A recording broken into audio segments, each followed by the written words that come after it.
Bom dia, senhoras e senhores.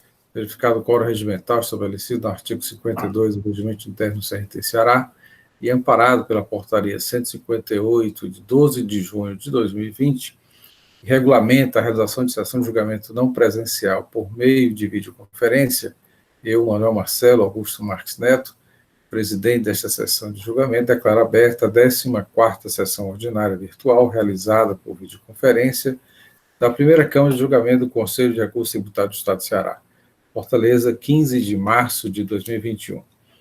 Presentes conselheiros que compõem esta Câmara, doutor William Falcão de Souza, doutora Antônia Helena Teixeira, doutora Mônica Maria Castelo, doutor Pedro Jorge Medeiros, doutor Felipe Amaral, doutor Saulo Santos e doutor Almir Cardoso, procurador do Estado, doutor Matheus Helena Neto, aqui presente, e o advogado da par, doutor Weber Busgaib Gonçalves, está presente para a sustentação oral dos processos de hoje.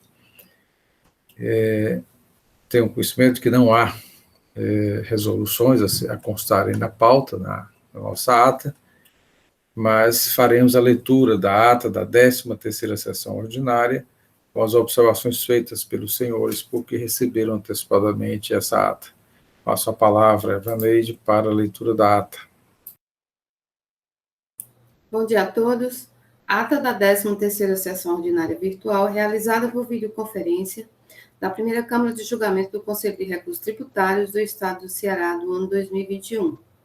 Aos 12 dias do mês de março do ano 2021, às 8h30, verificado o quórum regimental, estabelecido no artigo 52 do Regulamento CRT-CE, amparado pela Portaria 158, de 12 de junho de 2020, com as alterações introduzidas pela Portaria 384 de 2020, que regulamenta a realização de sessão de julgamento não presencial por meio de videoconferência, foi aberta a 13ª sessão ordinária virtual da primeira Câmara de Julgamento do Conselho de Recursos Tributários do Estado do Ceará, sob a presidência do Dr. Manuel Marcelo Augusto Marques Neto.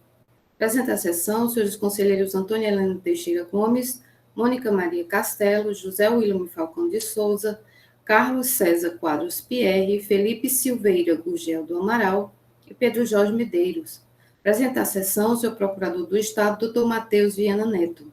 Iniciada a sessão, o presidente indagou os conselheiros se receberam a ata da 12ª sessão ordinária e se teriam sugestões de alteração a serem feitas. As sugestões de alterações foram adotadas e a ata da 12ª sessão foi lida e aprovada pelos membros da Câmara. Ordem do dia. Processo de recurso número 910/2018, auto de infração 2018-01290.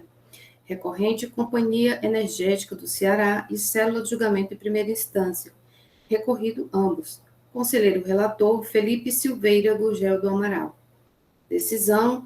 Na forma regimental, o presidente da Câmara, Manuel Marcelo Augusto Marques Neto, com fundamento nos artigos 14, inciso 12º e 54 da Portaria 145/2017, decidiu pelo sobrestamento em face do não atendimento ao disposto no artigo 6º, inciso 1, da Portaria 158/2020, com nova redação dada pela Portaria 384/2020, Diário Oficial de 4/1/2021, que estabelece o limite dos valores originais do crédito tributário a ser apreciado em sessão de julgamento não presencial por meio de videoconferência, ficando estabelecido que o processo retornará em posterior sessão de julgamento presencial. Presente a sessão, para sustentação oral, o representante legal da parte, o advogado Dr. Anchieta Guerreiro Chaves Júnior. Processo de recurso número 915/2018, auto de infração 2018-01348, recorrente Companhia Energética do Ceará. Recorrido Célula de Julgamento em Primeira Instância. Conselheiro relator Felipe Silveira Gurgel do Amaral. Decisão. Na forma regimental, o presidente da Câmara, Manuel Marcelo Augusto Marques Neto, com fundamento no artigo 54 da Portaria 145/2017, decidiu pelo sobrestamento do processo, em face da manifestação do relator, que identificou as folhas 145 a 148 dos autos, uma peça alheia ao auto de infração em lide. Trata-se de um parecer da Célula de Assessoria Processual Tributária relativo a outro processo do contribuinte, no qual consta matéria diversa da lançada no auto de infração em pauta. Diante da referida tecnia processual e com a anuência do representante da douta Procuradoria-Geral do Estado, decidiu-se pelo retorno à Célula de Assessoria Processual Tributária para verificação e providências de saneamento e demais correções que se fizerem necessárias. Ficou definido que o processo deverá retornar a julgamento e nova pauta ser posteriormente definida. Apresenta a sessão para sustentação oral o representante legal da parte, o advogado Dr. Anchieta Guerreiro Chaves Júnior.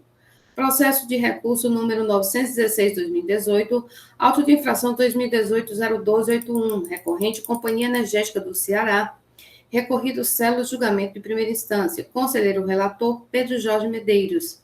Decisão na forma regimental e conforme dispõe o artigo 58, parágrafo 1º da Portaria 145/2017, o presidente da Câmara, Dr. Manuel Marcelo Augusto Marques Neto, no uso de suas atribuições, concedeu vista do processo à conselheira Antônia Helena Teixeira Gomes para as apreciações necessárias, ficando definido que o processo deverá retornar a julgamento em nova pauta a ser posteriormente estabelecida. Apresenta a sessão para sustentação oral o representante legal da parte, o advogado Dr. Anchieta Guerreiro Chaves Júnior. Processo de recurso número 1829/2018, auto de infração 2018-02302, recorrente Célula Julgamento de primeira instância. Recorrido José Augusto de Freitas, conselheiro relator Pedro Jorge Medeiros.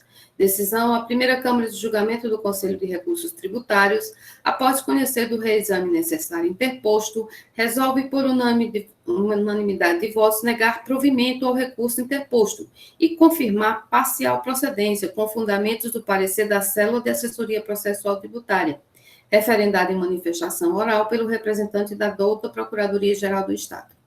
É isso, senhores. Senhores, indago se há alguma alteração a ser feita na ata que foi lida. Não havendo nenhuma alteração, a ata aprovada. Passaremos, então, para a ordem do dia, em que teremos 5 processos da SP Indústria e Distribuidora de Petróleo Limitada. Os 3 primeiros processos, da relatoria da doutora Mônica Maria Castelo, e os 2 últimos processos, da relatoria do doutor Saulo Santos. Verifique que os 2 primeiros processos, e aí a conselheira pode confirmar, são matérias distintas, né, dos 3 últimos processos. Primeiro, falta de recolhimento diferencial de alíquota. O segundo processo da falta, ausência do selo fiscal, notas fiscais de entrada, e os 3 últimos processos tratam de falta de recolhimento, e que parece que há alguma semelhança em termos de julgamento, porque o que diferencia são os produtos. Então, vamos iniciar, né, pela ordem da pauta, com o primeiro processo de número 1124/2018, auto de infração 2018-01336, em que é recorrente a SP Indústria e Distribuidora de Petróleo Limitada, sério julgamento, recorrido sério julgamento de primeira instância, doutora Mônica Maria Castelo, a conselheira relatora, a indicação de procedência pelo julgamento singular e também pela assessoria processual tributária. Para a sustentação oral, doutor Weber Busgaibo Gonçalves, que no momento oportuno daremos a palavra para os seus argumentos de defesa. Passo a palavra, então, à conselheira relatora, doutora Mônica Maria Castelo. Bom dia, senhor presidente. Bom dia, secretária Ivaneide. Bom dia, doutor Matheus. Bom dia, doutor Weber. Bom dia a todos os meus colegas conselheiros, conselheiras. Desejo saúde, recuperação do doutor Saulo, e um prazer ter aqui o doutor Almir conosco, né? Pela primeira vez, eu acho, não sei, tenho a impressão que sim, aqui nessa composição, né? Pois bem, então, bom dia a todos, vamos iniciar o relato. Trata a acusação aqui desse primeiro processo, senhores, referente ao auto de infração 2018-01336, de uma acusação de falta de recolhimento do imposto, em razão do contribuinte ter deixado de recolher o ICMS diferencial de alíquota incidentes sobre a entrada interestadual de mercadorias relativas ao ativo permanente e material de uso e consumo. É uma relação que consta em planilha, em anexo ao auto de infração, e refere-se ao exercício de 2013. Nas informações complementares, né, que consta nas folhas 4, que a fiscalização informa que foi solicitado à empresa que apresentasse uma memória de cálculo relacionada a todas as notas fiscais referente aos valores mensais utilizados na apuração do diferencial de alíquota referente às aquisições interestaduais de material de uso e consumo e ativo permanente ocorrido em 2013. A partir das planilhas entregues pela empresa e com base em levantamento efetuado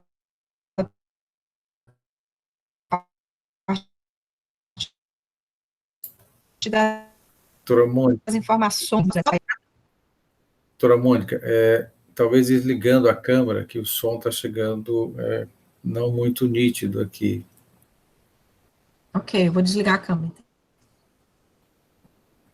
Então, a fiscalização, está ouvindo agora, senhor presidente? Sim, melhorou. A fiscalização, então, informa que foram identificadas notas fiscais destinadas ao contribuinte para ativo permanente e ou material de uso e consumo, para os quais não foram localizados os respectivos lançamentos dos débitos de diferencial de alíquota em sua escrita fiscal digital. Ressalta-se ainda que não foram identificados os recolhimentos diferencial de alíquota quando da entrada de bens no estado do Ceará. Então, foi elaborado um termo de intimação solicitando à empresa que comprovasse a apuração e ou recolhimento do ICMS diferencial de alíquota dos documentos constantes no anexo. Não tendo sido apresentada nenhuma justificativa até o momento da lavratura do auto de infração, razão pela qual, né, foi lavrado o auto de infração por falta de recolhimento do diferencial de alíquota. O contribuinte, ele entra com impugnação administrativa, requerendo a decadência parcial, referente a janeiro de 2013.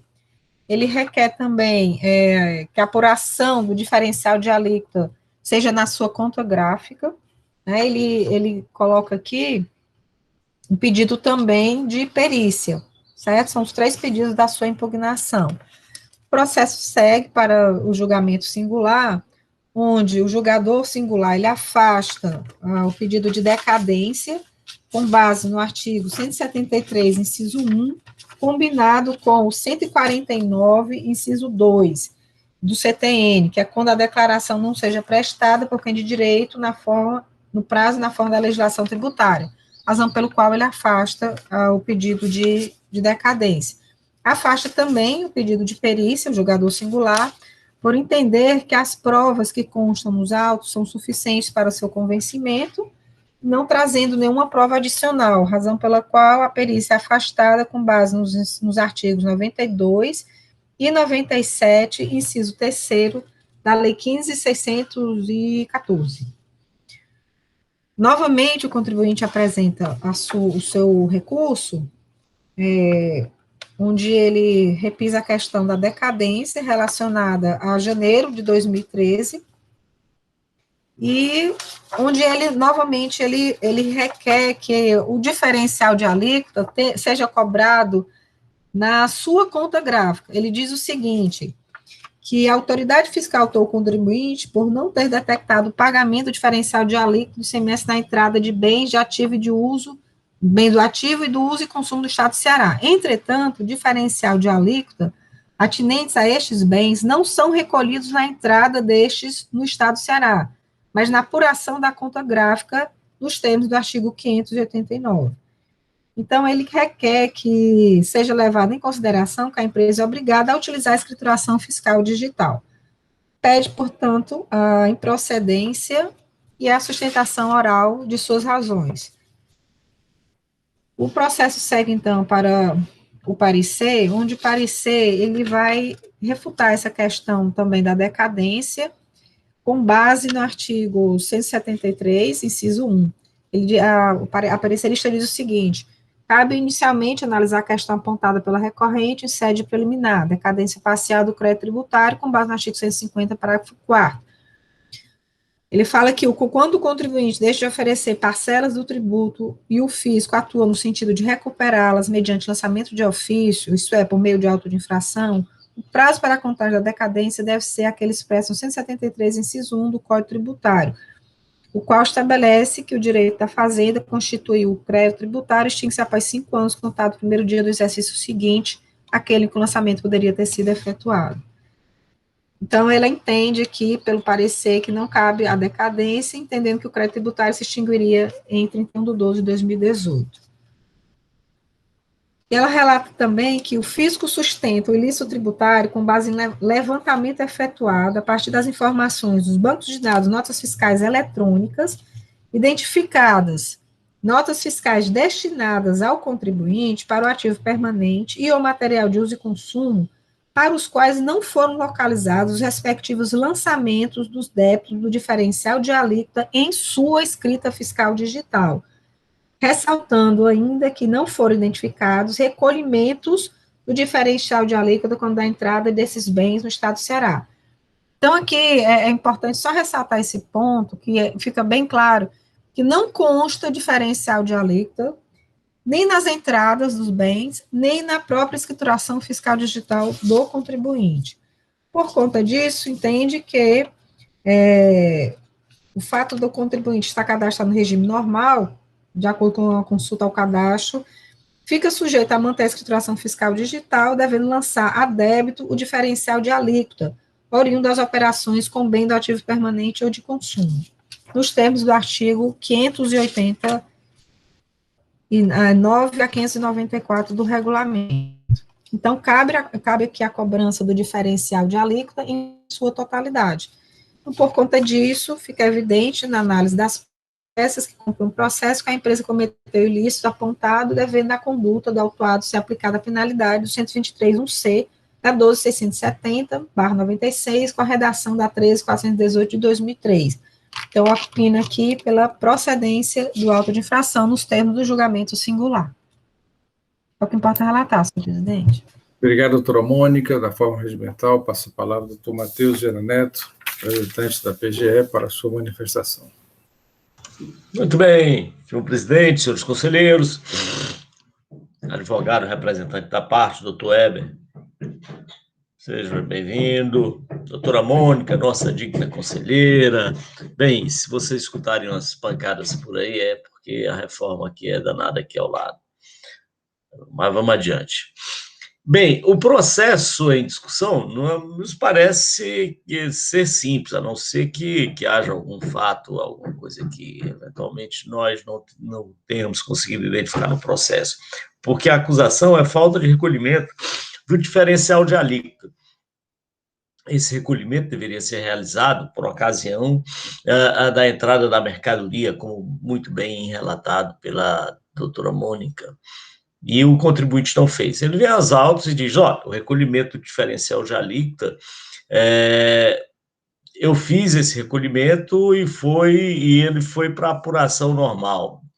Bem, acontece que nos autos também não consta, não foi comprovado, que esse recolhimento diferencial de alíquota relativo à aquisição de bens de uso e consumo, ativo permanente, não consta também que ele tenha sido levado a débito na escrituração fiscal da empresa, razão pela qual o agente fiscal, mesmo depois de intimado, como a empresa não apresentou nada, ele efetuou o lançamento do crédito tributário.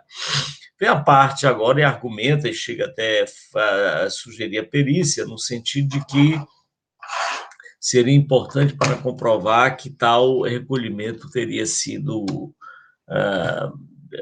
teria ocorrido. No entanto, ele não traz um elemento indiciário de que tal recolhimento foi efetuado na sua escrita normal, na sua apuração normal, razão pela qual foi indeferida a perícia. Ele utiliza, então, um outro argumento interessante, pelo menos em relação ao mês de janeiro, que é quanto à decadência do crédito tributário, tendo em vista que os fatos aí que são objeto da autuação ocorreram em 2013 e a autuação foi de 2018. Mas, no presente caso, como não houve o lançamento do crédito tributário, e é por essa razão que se deu a autuação, é que há de ser aplicado, então, o artigo 150, parágrafo 1º, artigo 173, inciso 1 do CTN, e não o 150, parágrafo 4º. Então, senhor presidente, me parece que não há muitas discussões, talvez o doutor Weber possa esclarecer melhor essa questão, mas a Procuradoria, pelo menos nesse momento, entende que o caso é de procedência da acusação fiscal. É nesse sentido que a Procuradoria se manifesta. Obrigado, doutor Matheus. De uma forma regimental, passo a palavra ao doutor Weber Usgaib, que é o representante da empresa, né, da SP Indústria de Petróleo. Senhor presidente, senhoras e senhores conselheiros, senhora secretária, ilustre procurador, doutor Matheus, um prazer revê-lo.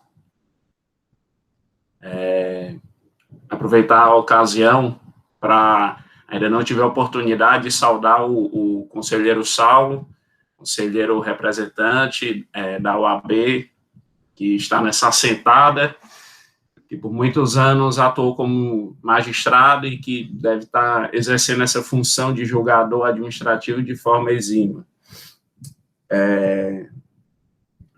Conselheiros, eu não irei me alongar em relação a esse caso, a gente tem outras questões aqui para ser discutida, talvez até de maior relevância. Há uma questão prejudicial em relação a todos os autos de infração que estão aqui sendo discutidos, que foi levantado em sede preliminar em todas as defesas e os respectivos recursos, tendo em vista a procedência total de todos os autos de infração desse julgamento, que é a questão da decadência parcial do crédito tributário. A Fazenda tinha 5 anos para fiscalizar a empresa, não precisava chegar aqui no extremo do limite do prazo, onde os autos de infração foram lavrados dia 31/1 de 2018, sendo o contribuinte notificado apenas em fevereiro. E isso, de 2018, relativo a um período de autuação 2013. Então, levantamos essa preliminar em todas as nossas defesas em relação a essa ação fiscal, requerendo a decadência parcial do mês de janeiro, né, em relação a todas as autuações dessa ação fiscal. Então, não sei como o presidente vai querer fazer a votação, se fazer uma votação, acredito que seja mais prático, unificado em relação a esse tema, o qual será aplicado para todos os casos, mas aproveito a primeira oportunidade de se manifestar os autos e lançar, conforme já está nas defesas, essa questão da decadência, uma preliminar de mérito, né, e que deve ser discutido de forma antecedente às outras matérias que serão ventiladas. Então, é isso. Então, o contribuinte roga que seja aplicado o artigo 150, parágrafo 4º, tendo em vista que o ICMS, um imposto, é sujeito à homologação.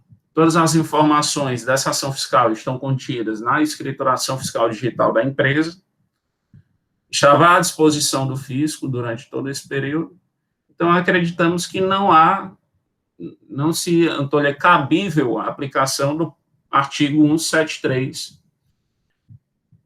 inciso 1, principalmente nesse caso de diferencial de alíquota, que tudo isso já estava lançado na escrituração fiscal do contribuinte. E então, roga que seja extirpado do levantamento fiscal o mês de janeiro, né, de 2013.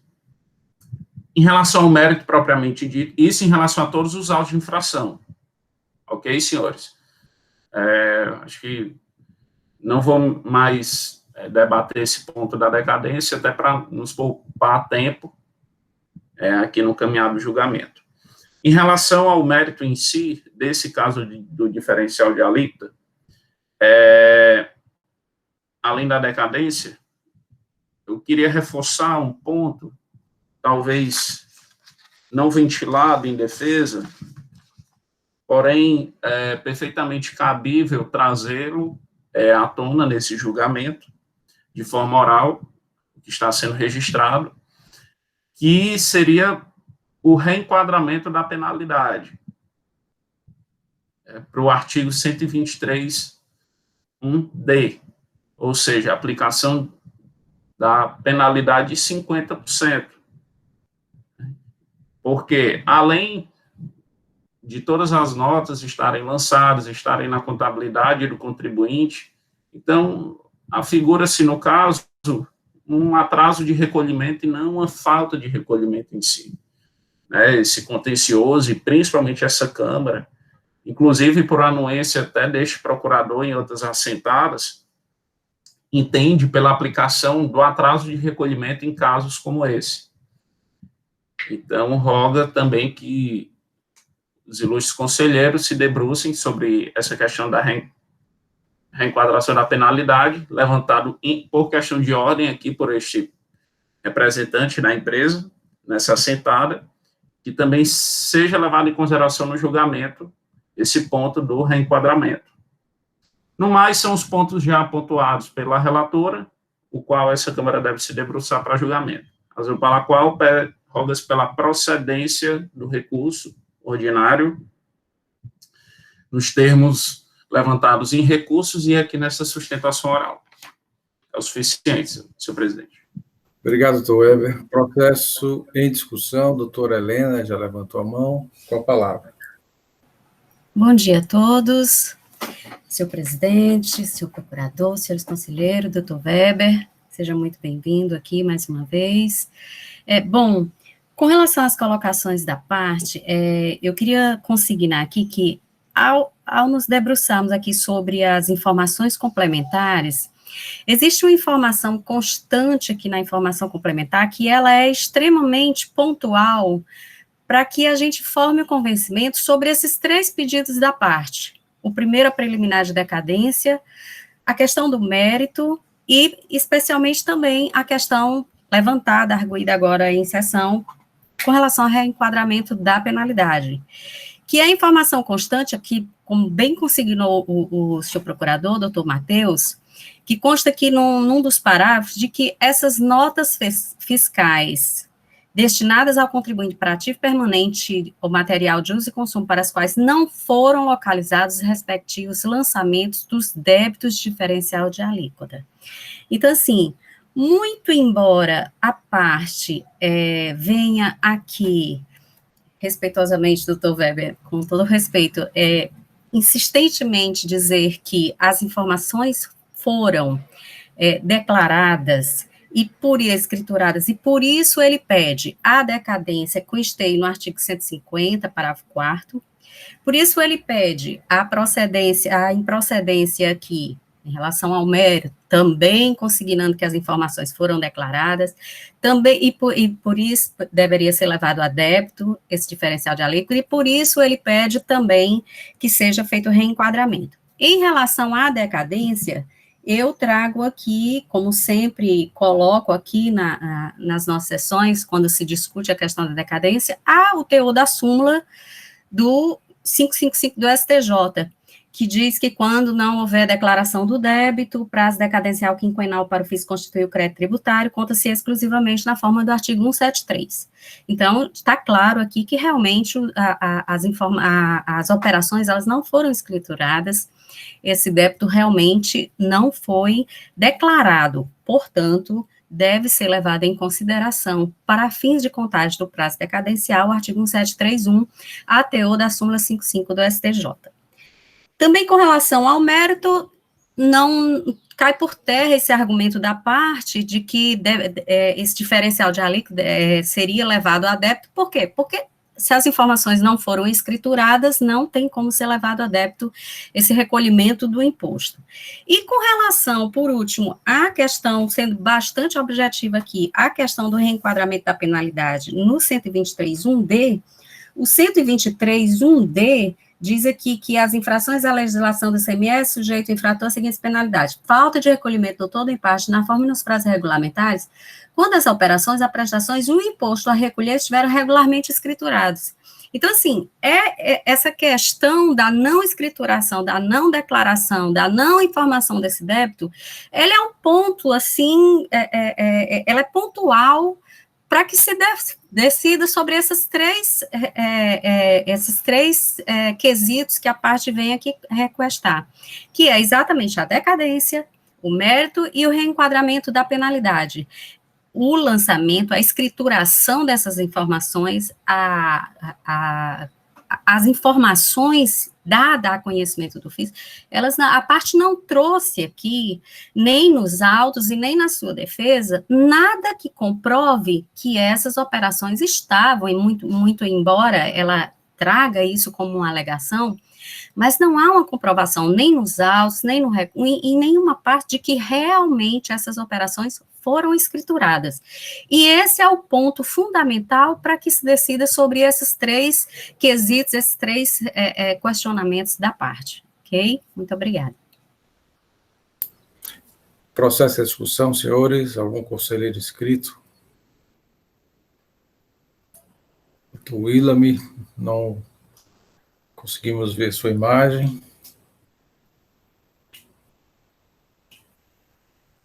Bom, senhores, vamos aqui objetivarmos as nossas sessões, a sessão, considerando que não há nenhum pedido, né, dos conselheiros. Há uma preliminar trazida pela parte com relação à decadência, referente ao mês de janeiro de 2013, considerando que o auto foi lavrado em janeiro de 2018, com ciência em fevereiro, segundo informação, o dado repassado. Com relação à preliminar de decadência, doutora Mônica Castelo, como vota? Senhor presidente, nos termos do julgamento singular, com base na manifestação oral do presidente, também nas colocações feitas aí pela doutora Helena, eu afasto a decadência, eu constei no artigo 173, inciso 1. Doutora Mônica, vamos seguir aqui a ordem de votação. Doutora Mônica, temos o doutor Pedro Jorge. Presidente, eu inicio a divergência, eu vou pelo 150, parágrafo 4º, para manter nosso entendimento. Doutor Saulo.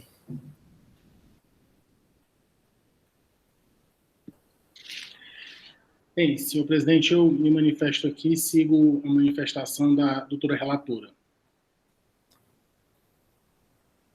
Doutor Saulo, 1731. Doutor Pierre não está, né? Doutor Almir. Bom dia, gente. Presidente, acho que a doutora Helena foi bem cirúrgica nas colocações que ela fez, eu acompanho a relatora. Doutor Almir, doutor Willam Falcão, como vota? Seu microfone está desligado. Doutor Falcão.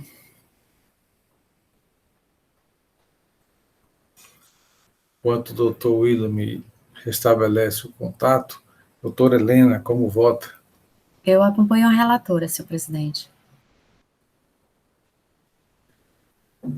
Doutor Willam Falcão, consegue?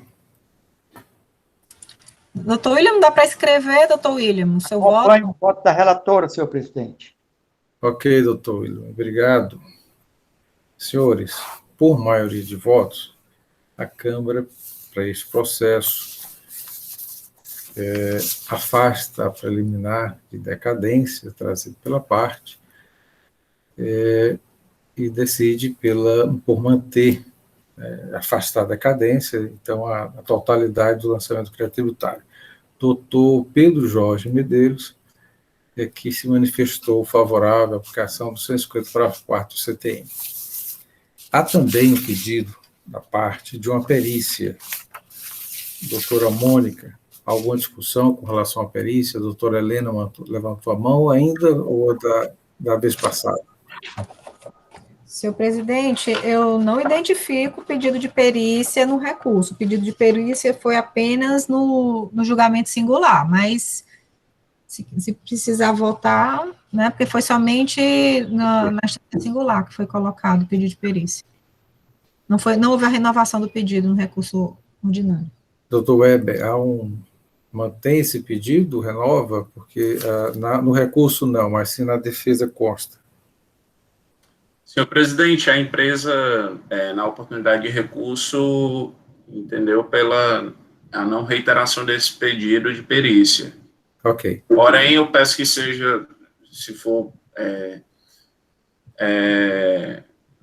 deliberação de Vossa Excelência, que seja submetida aos conselheiros a questão do reenquadramento da penalidade. Perfeito. No momento oportuno, faremos essa questão do mérito, né? Como foi feito o pedido oralmente, né, nesse momento, daí a indagação da perícia. Não havendo pedido de perícia, né, assim, na primeira instância, no recurso, na ação, aliás, não no recurso, pergunto à conselheira relatora como vota, considerando que é um pedido à parte, não formalmente, mas em sustentação oral, do reenquadramento da penalidade para o 123.1d. Doutora Mônica.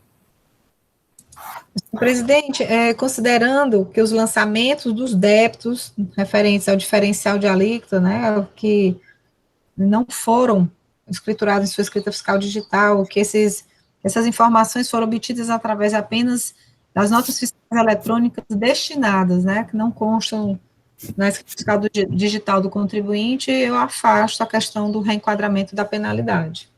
Doutor Pedro Jorge, com relação ao mérito, penalidade 123.1c, como consta no lançamento, ou 123.1b, conforme pedido à parte. Presidente, eu divijo e vou pelo 123.1d, conforme o pedido da parte, o reenquadramento. Doutor Pedro, abre a divergência. Doutor Saulo, como vota? Bom, senhor presidente, respeitosamente aí, eu sigo a manifestação da relatora. Obrigado, doutor Saulo. Doutor Almir. Presidente, com a relatora. Doutor Almir. Doutor William Falcão. Senhor presidente, eu voto com a relatora, mas eu vou por outros motivos, certo? É porque para aplicar o D, as operações têm que estarem... o imposto tem que estar... Desculpa, o imposto calculado diferencial de alíquota tem que também estar escriturado. Não só as notas, por exemplo, a parte das notas estão escrituradas, né? Mas o imposto não estando escriturado não comporta a aplicação do D. É por isso que eu acompanho o voto da relatora, senhor presidente. Doutora Helena. Com a relatora. Então, senhores, esta Câmara, por decisão, por maioria de votos, conhece do recurso, nega provimento e mantém a decisão de procedência do feito fiscal nos termos do julgamento singular e de acordo com o parecer da assessoria processual tributária. Voto contrário, doutor Pedro Jorge, com relação à aplicação da penalidade, porque favorável ao 103.1d. E com relação à preliminar da cadência, já foi apreciada, esta é a decisão para o primeiro processo da pauta. Vamos dar prosseguimento aqui à nossa sessão e anuncio também da relatoria da doutora Mônica Maria Castelo, o processo de recurso 1122/2018, áudio fração 2018-01340, em que é recorrente a CP Indústria e Distribuidora de Petróleo, recorrido será o julgamento de primeira instância, a indicação de procedência do julgamento singular e também pela assessoria processual tributária. Passo a palavra à conselheira relatora para início do relato do processo anunciado. Bom dia novamente, renovando aqui os votos de bom dia. Obrigado, senhor presidente. Então, esse segundo processo, referente ao auto de infração 2018-01340, refere-se à falta de aposição do selo ou do seu registro de passagem. Tá? Consta aqui na informação complementar que, com base em levantamento efetuado a partir de informações de notas fiscais eletrônicas e do sistema CITRAN, que armazena informações, tá? Foram constatadas notas fiscais eletrônicas destinadas à autuada relativas às operações interestaduais, as quais não foram localizadas em seu registro, no registro do Cometa/Citran. Então, aquela mesma situação, notas fiscais eletrônicas destinadas ao contribuinte, que não constam, né, no sistema da Secretaria da Fazenda, não constam no Citran, sem a posição do selo ou sem o registro de passagem. O contribuinte ele foi intimado para que apresentasse as justificativas, porque anteriormente o contribuinte estava em monitoramento, onde foi dada a espontaneidade ao contribuinte, tanto para justificar, como para modificar alguma coisa relacionada à relação que foi entregue ao contribuinte. Então, o contribuinte, ele trouxe algumas notas, informou, e depois disso, né, quando foi feito um novo cruzamento de dados, junto aos bancos de dados, as notas fiscais eletrônicas, cruzando com o sistema Citran, após exame minucioso, que é o que consta aqui, né, nota a nota, foram identificadas, então, por fim, né, após todas as possibilidades de manifestação, foram identificadas notas fiscais eletrônicas destinadas ao autuado, relativa a operações interestaduais de entrada, a quais não foram localizados seus registros no sistema Cometa/Citran.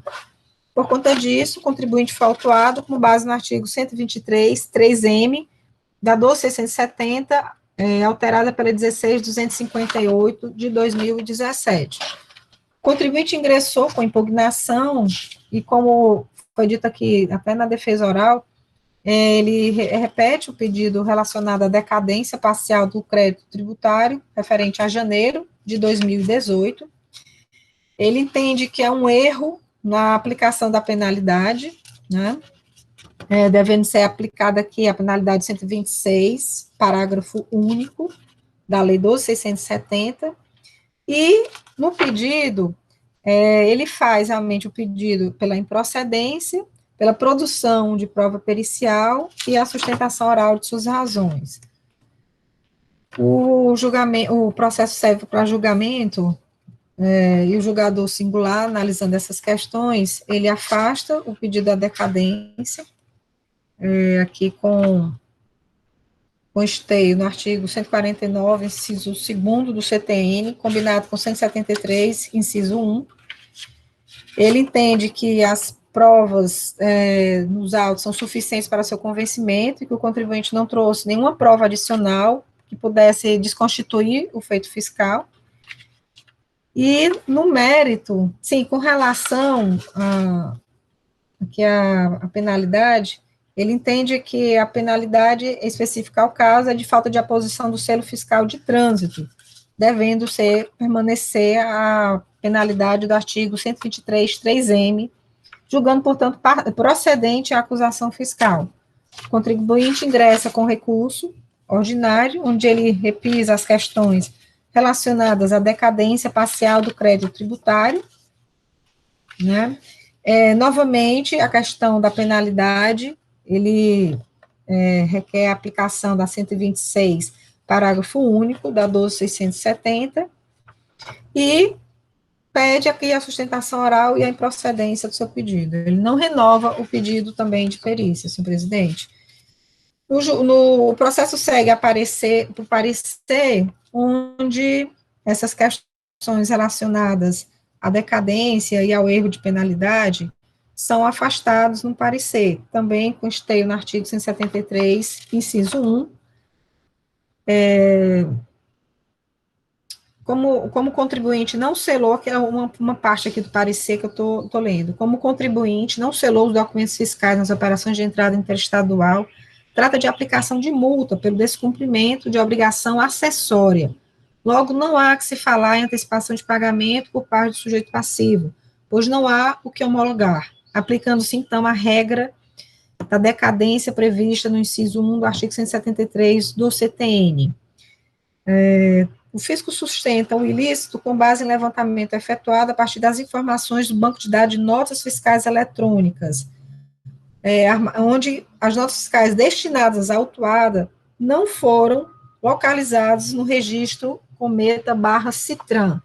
São notas fiscais, portanto, não seladas, razão pela qual atrai a incidência da penalidade específica ao caso, que é a do 123, 3M da 12.670, alterada pela 16.258. Com base nisso, senhor presidente, o parecer opina aqui pelo conhecimento do recurso, negando provimento, para manter a decisão singular de procedência do auto de infração. É o que importa relatar. Obrigado, doutora Mônica. Da forma regimental, passo a palavra ao representante da Procuradoria do Estado, doutor Matheus Gianni Neto. Senhor presidente, senhores conselheiros, doutor Weber,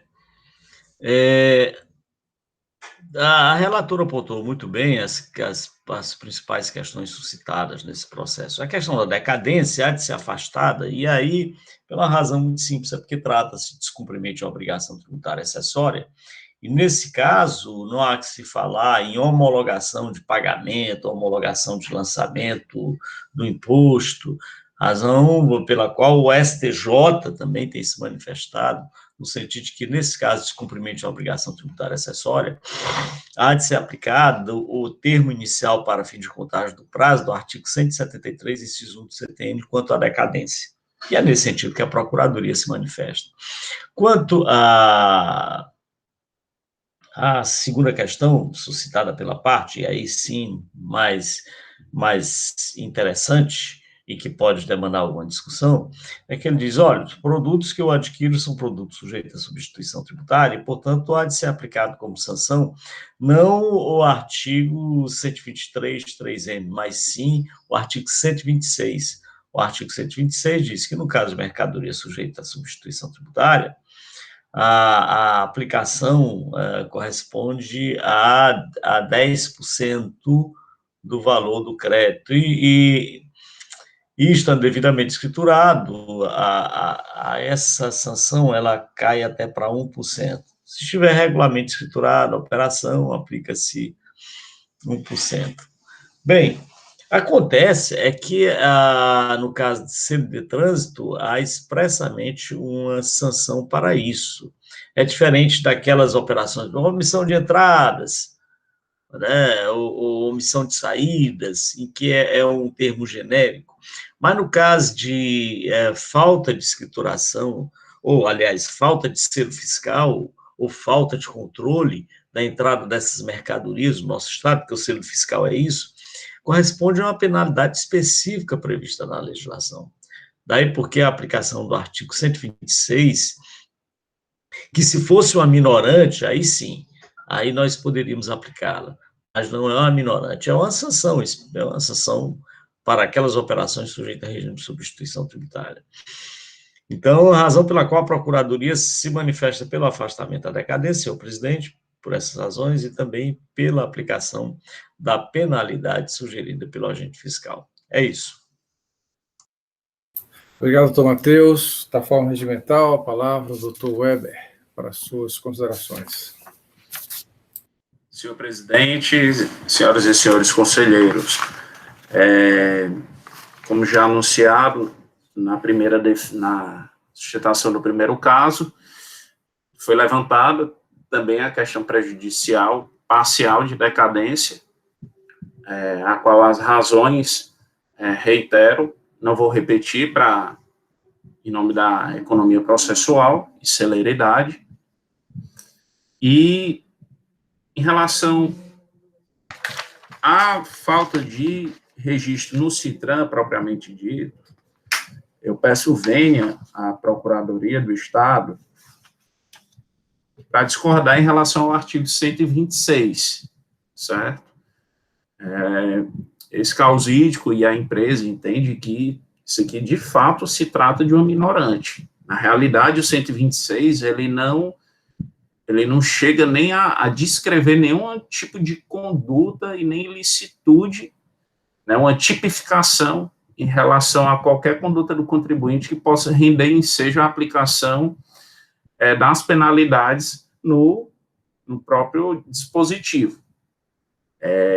Na realidade, qualquer tipo de infração em que envolva um regime de substituição tributária, cujo imposto já tenha sido retido, que é o caso, pois estamos tratando aqui de uma atacadista de combustível, onde todo o ICMS é recolhido na refinaria.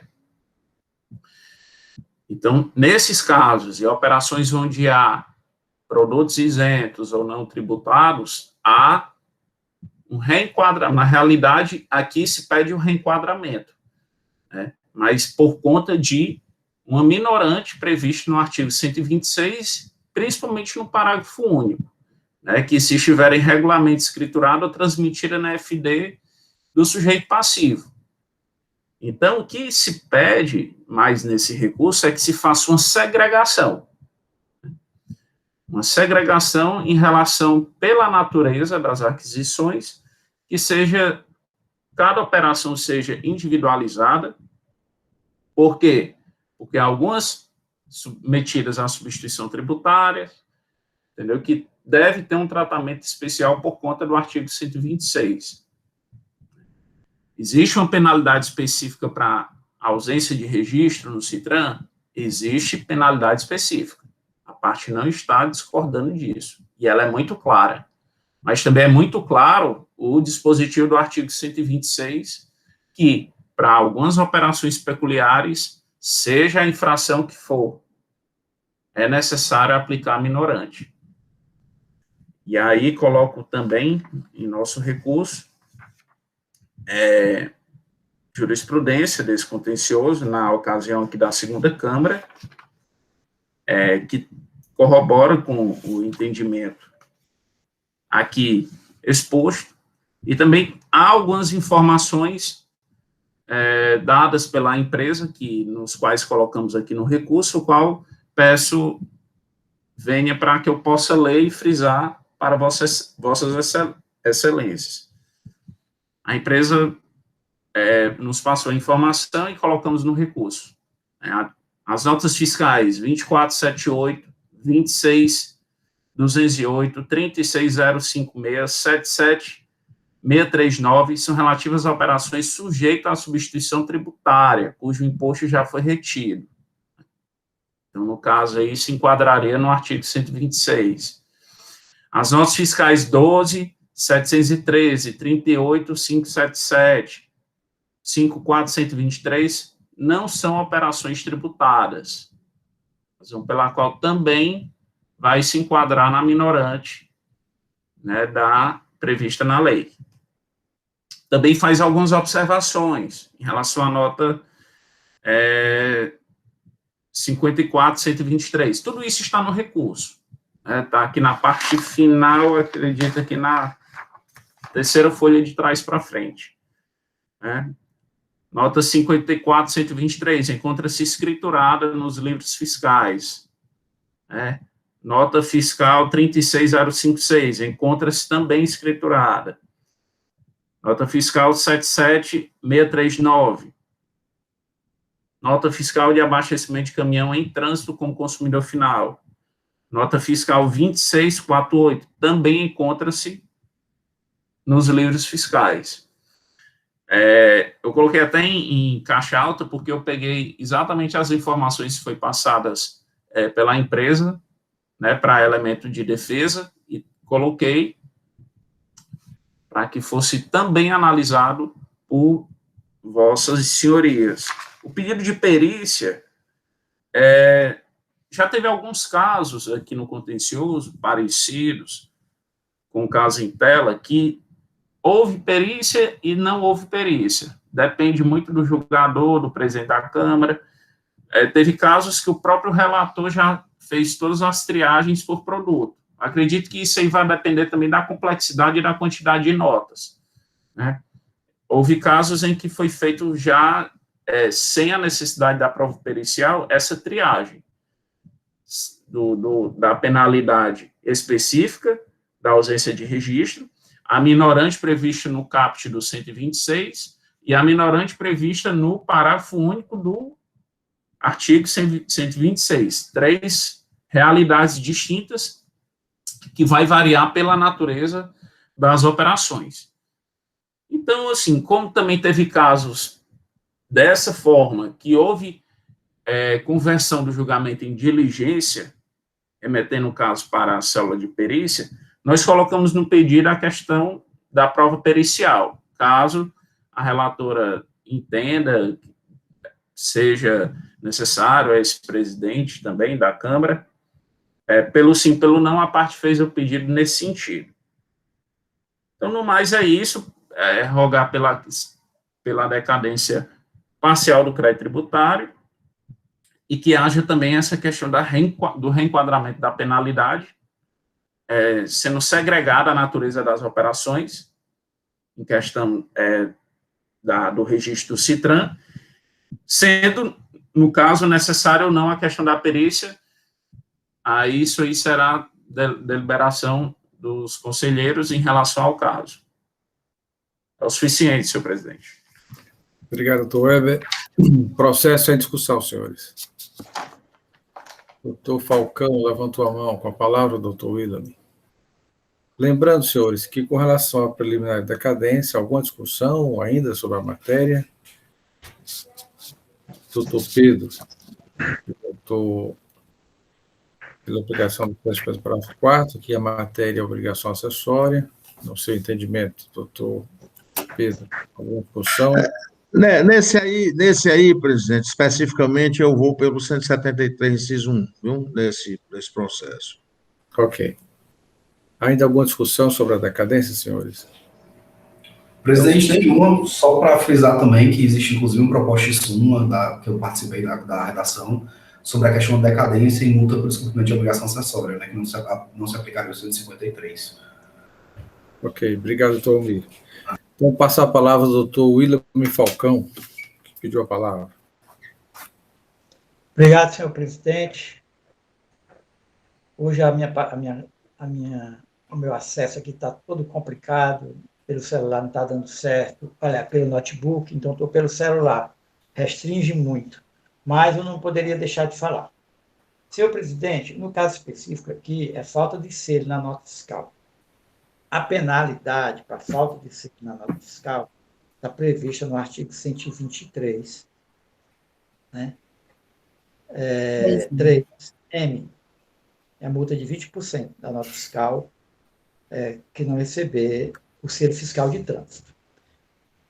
No entanto, no parágrafo 12 do artigo 123, diz que a penalidade prevista na linha M do inciso 3, que foi a penalidade sugerida no auto de infração e aplicada pelo julgador, deste artigo será reduzida para 2% do valor da operação ou prestação, quando o imposto houver sido devidamente recolhido e as operações ou prestações estiverem regularmente escrituradas nos livros fiscais ou transmitidas na FD.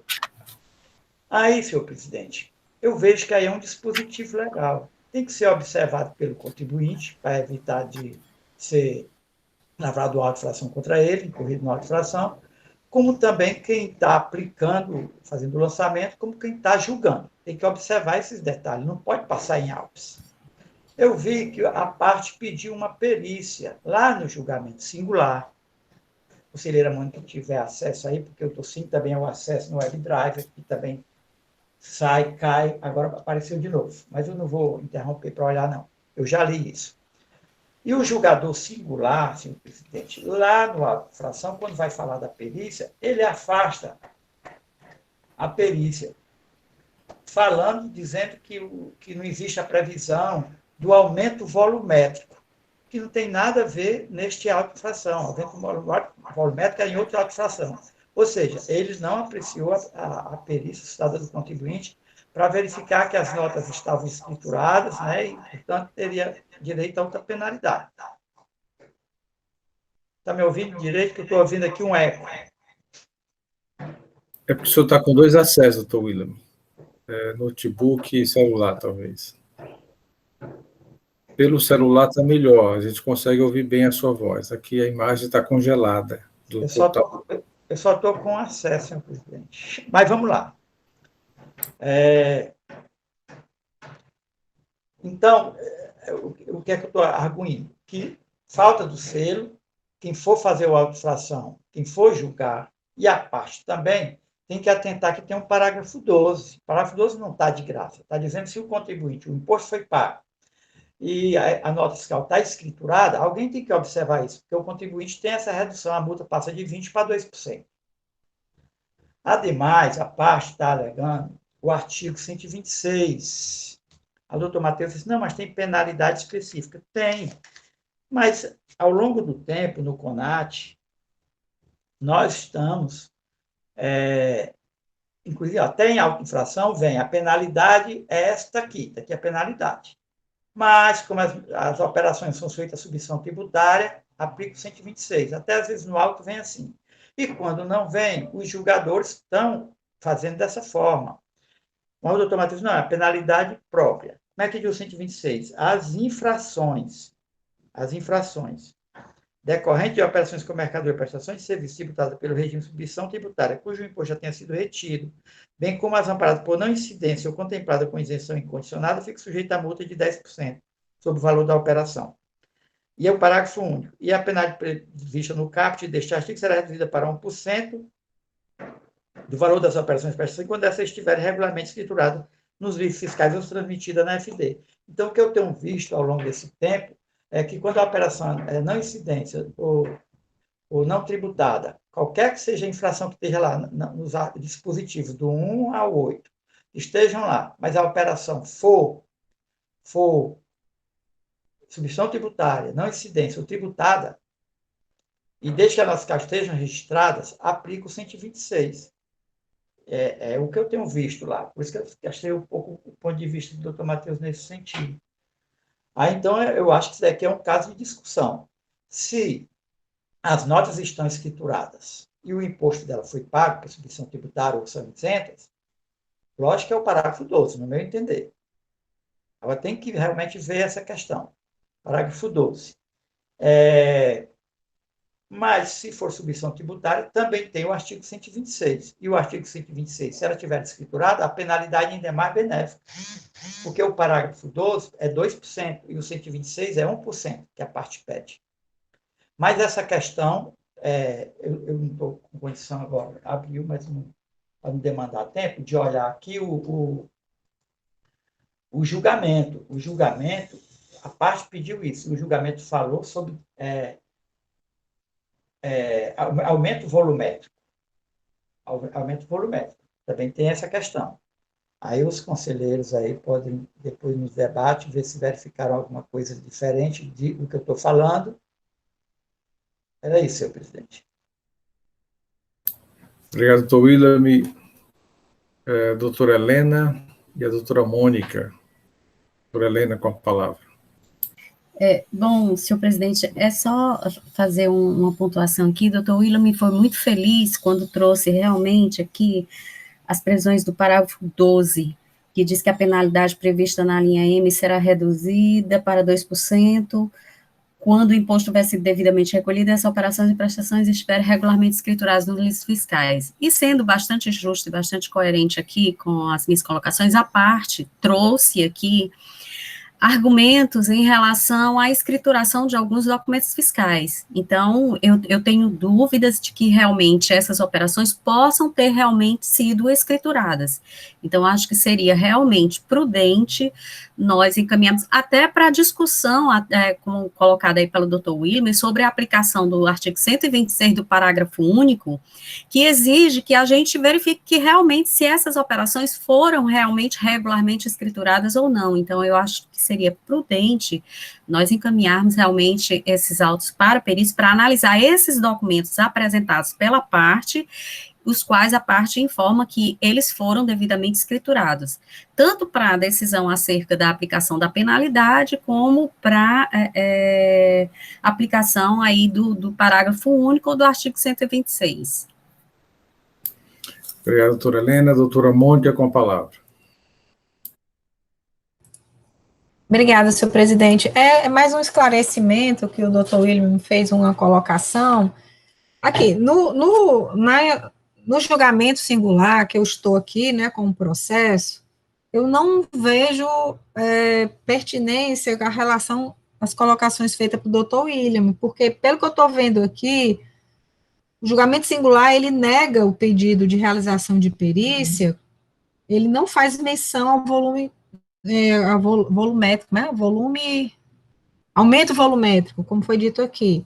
Eu posso até ler, né? Como está dizendo aqui, está na página 66. do pedido de realização de perícia arguida pela defesa. Pugna a defesa pela realização de perícia nos termos do artigo 92 da Lei 15.617 de 2014, alegando relevância indispensável para a apuração correta dos quantitativos de mercadoria e movimentação na busca da verdade real.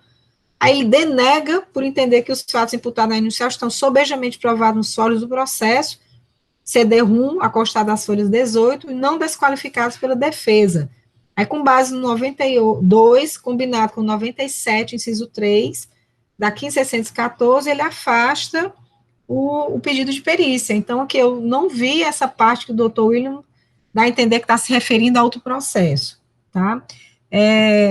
Com relação às colocações da doutora Helena, que foi feita aqui, eu também entendo que é pertinente, né, se todos nós aqui entendermos dessa forma, se realmente as alegações aqui trazidas em sede de recurso são suficientes para a gente encaminhar a perícia, eu não me oponho absolutamente, e a gente pode levar realmente em consideração para que a gente se sinta, inclusive, mais seguro, né, porque a gente tem que ver não apenas a questão da escrituração, mas devido à própria questão do regime de recolhimento do contribuinte, verificar se essas notas fiscais também não se referem a algum tipo de movimentação de mercadoria onde deveria haver o recolhimento do imposto, né? Então, como a gente vai verificar essa questão tanto de registro como de recolhimento, eu entendo que as duas variáveis, os dois quesitos devem estar presentes para a realização da perícia.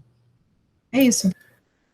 Obrigado, doutora Mônica. Doutor Falcão, levantou a mão. Doutor William.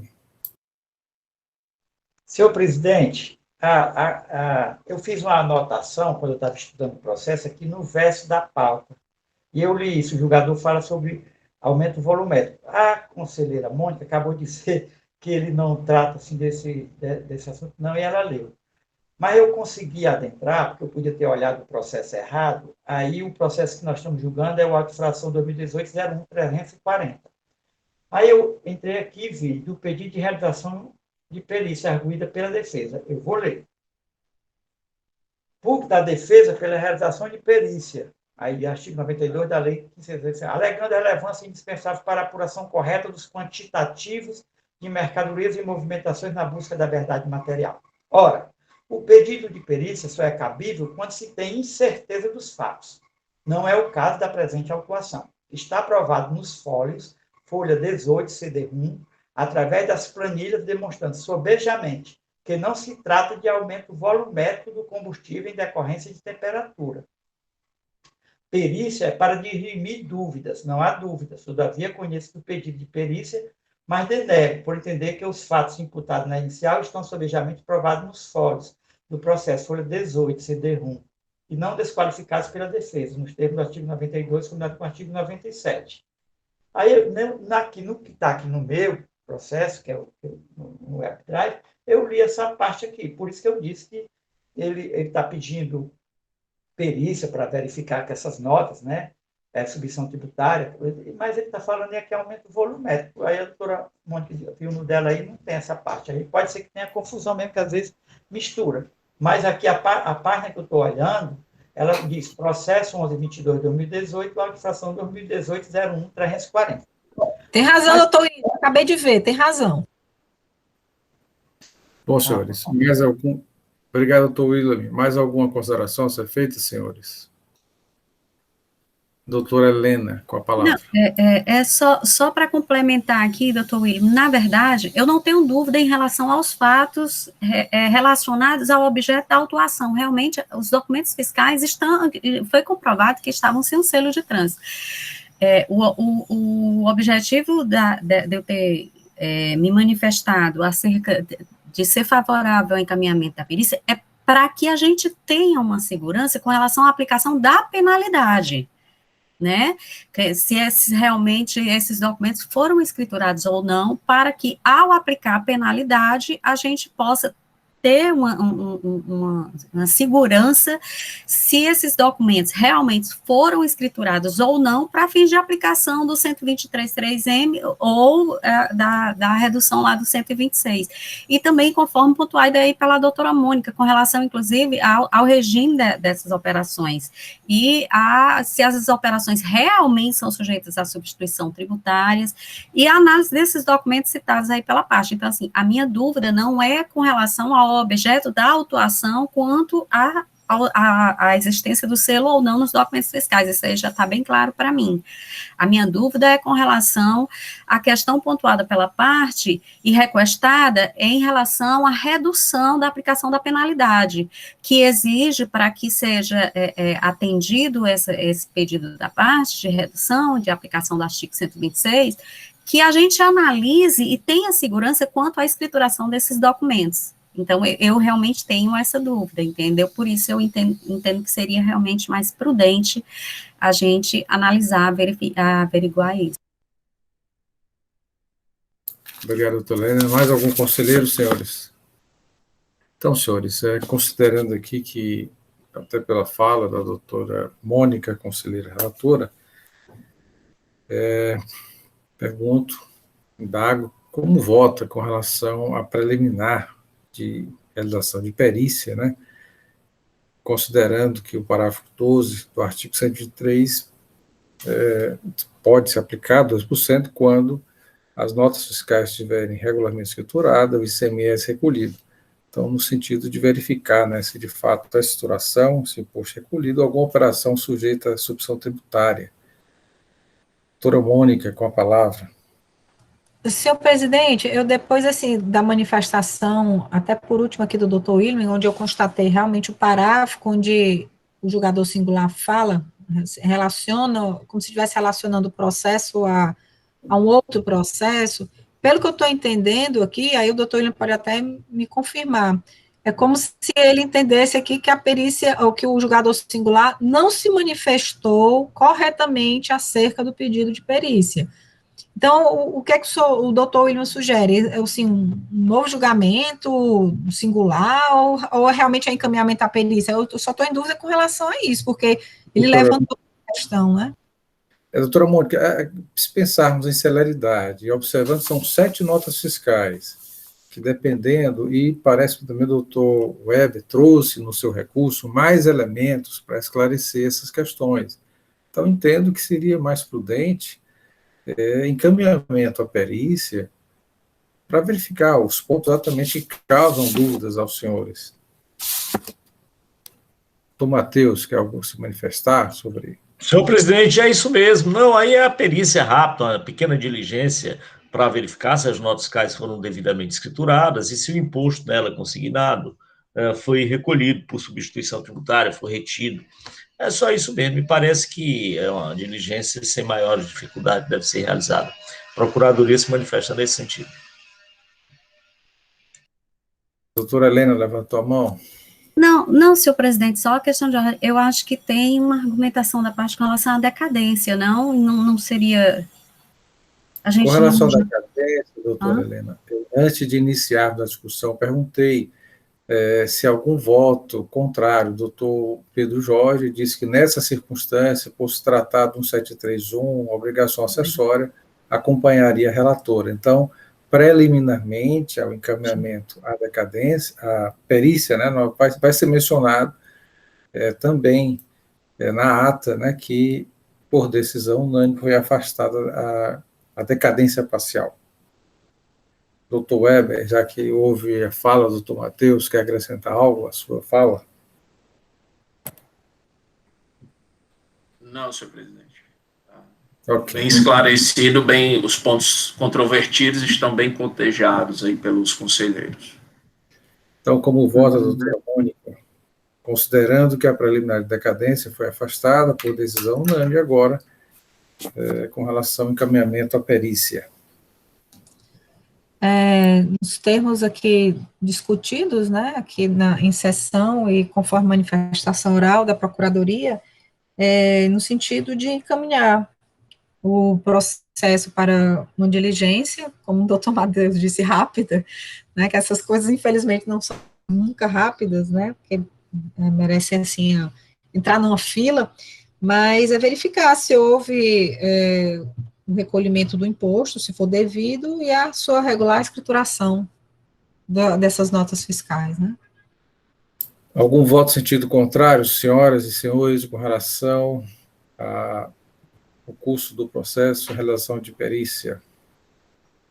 Não havendo, esta Câmara, por decisão unânime, decide preliminarmente afastar a decadência parcial com fundamento 1731, decisão unânime, e também por decisão unânime, baixar o custo do processo em relação de perícia para verificar se as notas fiscais estão regularmente escrituradas, houve recolhimento de ICMS, inclusive ICMS opção tributária. E a partir desses dados, retornará, né, para que possamos decidir a votação e, inclusive, com a aplicação da penalidade. Senhores, nós temos mais 3 processos também da SP Indústria. Os senhores sugerem 5 minutos de intervalo? Vamos dar continuidade. Por favor. 5 minutos de intervalo? Então, Sim. doutor, 5 minutos de intervalo e retornaremos com os 3 processos da empresa SP Indústria Distribuidora.